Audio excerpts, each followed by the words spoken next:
నమస్తే. ప్రజావన్ దగ్గరికి అయితే చాలా మంది సర్పంచ్ ఫారంల అధ్యక్షులు గత ప్రభుత్వంలో ఉన్న సర్పంచ్లందరూ మాకు నిధులు రాలేవు, గ్రామాల్లో 31 గ్రామ పంచాయతీకి 30 నుంచి 40 లక్షల సీసీ రోడ్డు నిర్మాణాలు కావచ్చు, మేము రకరకాల నిర్మాణాలు ఏర్పాటు చేసాం. సంబంధించి మేము సొంతగా అప్పులు తీసుకొచ్చి పెట్టాము. ఎప్పుడు కూడా మాకు 30 లక్షలు 40 లక్షల వరకు గ్రామానికి రావాలి, కొన్ని కోట్ల వరకు బకాయిలు చెల్లించాల్సిన అవసరం ఉంది. అసలు ఎప్పుడు కూడా ఈ ప్రభుత్వం వాటిపైన కూడా స్పందించట్లేదని చెప్పేసి కూడా పెద్ద ఎత్తున ఏదైతే ప్రజా పరిపాలన దగ్గరికి అయితే చాలా మంది సర్పంచ్ అయితే పెద్ద ఎత్తున ఉద్రిక్త వాతావరణం అయితే ఏర్పడిందని చెప్పొచ్చు. చాలా మంది అయితే సర్పంచ్ అయితే ఆవేదనగా ఉన్నారు.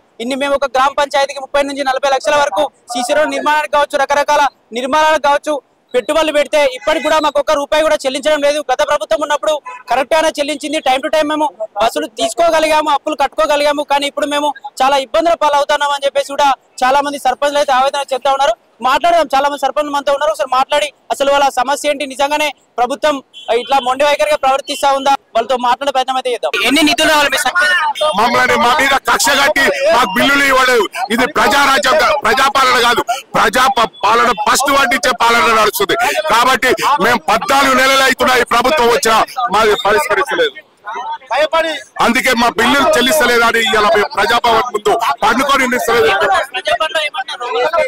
ఏం చూస్తాం చేస్తాం అంటారు. ఏం లేదు, 3-4 సార్లు కలిసిన నాకు రావాల్సినటువంటి సర్పంచ్ రావాల్సినటువంటి పెళ్లి మీద మేము రోజు ప్రజాభవన్ కోవడికి వచ్చినాం.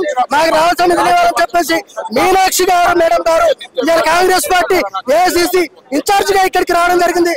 వారు మాకు రావాల్సినటువంటి నిధులు ఇప్పించే విధంగా రేవంత్ రెడ్డి గారితో మాట్లాడాలని ప్రభుత్వం, కాంగ్రెస్ ప్రభుత్వం చేస్తున్నటువంటి ఈ మండి వాగ్దానాలను వీళ్ళు ప్రజలు సర్పంచ్ చచ్చిపోతున్నా కూడా పట్టించుకోకుండా నిర్లక్ష్యం చేస్తా ఉంది. కాబట్టి ఈ రకంగా ఉంది కాంగ్రెస్ పార్టీ పరిపాలన, ఈ రకంగా మోసం జరుగుతుంది కాంగ్రెస్ పార్టీ పరిపాలన. ఇవాళ ప్రజలు గోసగిస్తున్నారు, సర్పంచులు గోసగిస్తున్నారు. రోడ్ల వండే పరిస్థితి వచ్చింది, అప్పుల పాలై ఆత్మహత్య చేసుకునే పరిస్థితి వచ్చింది.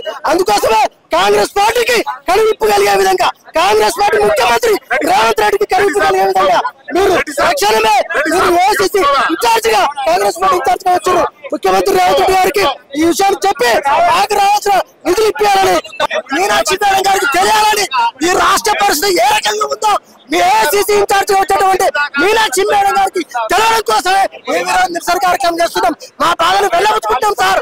మేము మీకు 2 నెలల జీతం రాకపోతే మీరు ఎంత బాధపడతారో మీరు అర్థం చేసుకోండి. ఇవాళ మీనాక్షి మేడం గారు మా బిల్లులు ఇప్పించేంత వరకు మేము ఇక్కడి నుంచి కాలం చావడానికైనా సిద్ధంగా ఉన్నాం.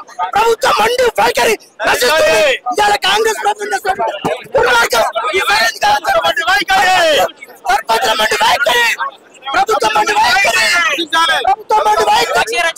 మీనాక్షి మేడం చేస్తానని నాకుంది. రేవంత్ రెడ్డి చేస్తున్నటువంటి విధానం వారికి తెలవాలి, రేవంత్ రెడ్డి పరిపాలన ఇవాళ వేసి మేడం గారికి తెలవాలి. అందుకనే కాంగ్రెస్ పార్టీ ఇన్ఛార్జ్ మేడం తెలవడం కోసమే మేము ఈ రకంగా శాంతియుతంగా చెప్తున్నాం. రౌడీలం కాదు, తీవ్రవాదం కాదు, గ్రామాల్లో అభివృద్ధి చేసి అప్పాలై పెట్టుకుంటాం. దయచేసి అర్థం చేసుకోండి. మాకు రావాల్సినటువంటి బిల్లులు ఇచ్చే విధంగా ఎట్టి పరిస్థితుల్లో ఊకో